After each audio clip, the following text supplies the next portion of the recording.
Baik, untuk pertemuan pertama pada mata kuliah rancangan model sistem akan kita mulai dengan membuat atau sebuah definisi ya dari rancangan model sistem itu sendiri. Nah, yang pertama kita definisikan dulu apa arti dari rancangan. Rancangan itu adalah sebuah gambaran atau konsep dari sistem yang akan dibangun, mulai dari komponen-komponen hingga bagaimana mereka itu saling berinteraksi. Sedangkan model itu adalah sebuah simulasi sederhana dari sistem yang sebenarnya dapat digunakan untuk memahami, menganalisis, dan merancang sistem tersebut. Kemudian sistem sendiri itu adalah komponen yang saling terhubung, seperti contohnya perangkat keras, perangkat lunak, kemudian ada data dan user ya, dalam hal ini manusia, yang bekerja sama untuk mengumpulkan, memproses, menyimpan, dan mendistribusikan sebuah informasi. Nah, untuk gabungan dari pengertian baru dari rancangan model sistem itu yang sederhananya adalah simulasi konsep sistem ya, 3 kata saja cukup, yaitu proses penggambaran atau peragaan dari sistem. Dia untuk definisi lebih lengkapnya itu bisa digambarkan sebagai proses visualisasi yang terperinci dari sebuah sistem yang akan dibangun, meliputi struktur, komponen, interaksi, dan perilaku dari sistem tersebut.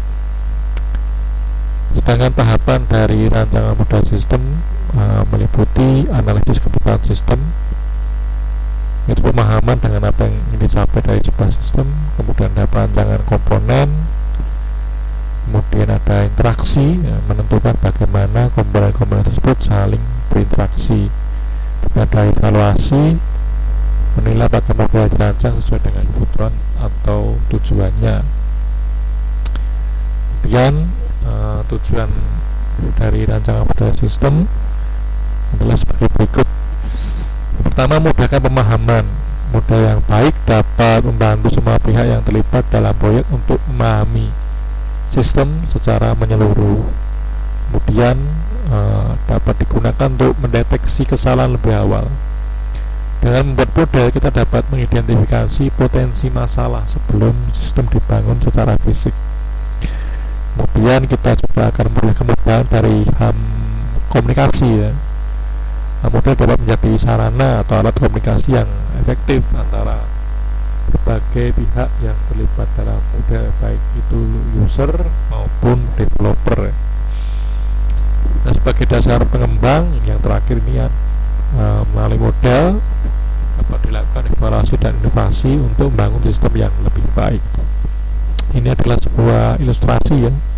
Kalau kita mau membangun rumah, pertanyaannya adalah apakah mungkin kita membangun rumah itu tanpa sebuah perencanaan atau desain awal. Lalu apa akibatnya jika kita membangun rumah itu tanpa perencanaan, itu hasilnya akan seperti apa? Nah, tentu tidak mungkin gitu, seorang membangun yang menghabiskan begitu banyak dana gitu dengan spontan gitu, tanpa sebuah perencanaan. Nah, untuk itu dibutuhkan sebuah rancangan ya. Kalau dalam hal ini, dalam rumah itu adalah arsitekturnya ya. Mau dibangun berapa lantai itu, 2 lantai, 1 lantai, atau 1,5 lantai gitu kan. Apakah ada garansi, berapa kamar, berapa luasnya, dan lain sebagainya, itu dapat dibuat melalui sebuah rancangan ya. Dalam hal ini adalah sebuah gambar arsitektur, namanya apa kalau seperti ini ya, rancangan rumah katakanlah seperti itu. Mungkin seperti itu dulu dari saya.